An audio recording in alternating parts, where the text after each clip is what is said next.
السلام علیکم ګران دوستان، امید ده چې روغ او جوړ به وئ او تیر درسونه به مو زده شوي وي.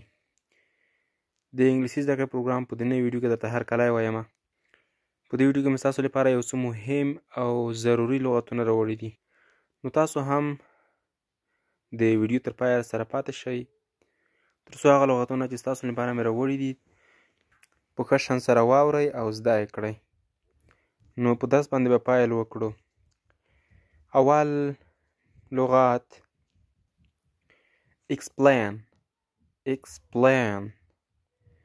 explain معنا تشریحول. explain تشریحول، لکه د درس تشریحول.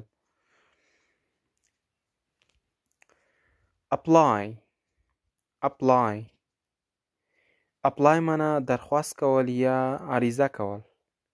apply درخواست کول یا عریضه کول. arrange معنا ترتیبول. ترتیبول. give معنا ورکول. ورکول. submit معنا ورسپارل. ورسپارل. know معنا پوهیدل. پوهیدل.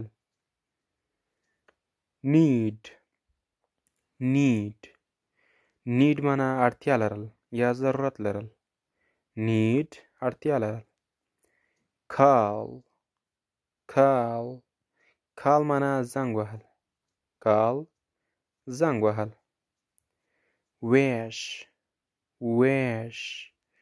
wish معنا هیله لرل.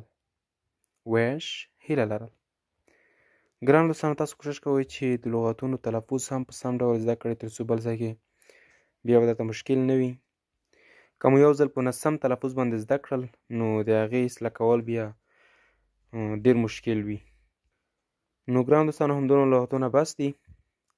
ستاسو هم دا هیله کوم که چېرته تاسو ویډیو خوښه شوې وي نو تاسو په ډېر مهربانۍ سره ویډیو د نورو دوستانو سره هم شیر کړئ تر څو هغه هم یو څه ورڅخه زده کړي، او زموږ د یو ټیچر یوټیوب چینل هم در سره سبسکرایب کړئ د نورو دا ډول ویډیوګانو لپاره. ډېره مننه چې تر اوسه پورې راسره پاتې وئ. تر بیا مو الله مل شه.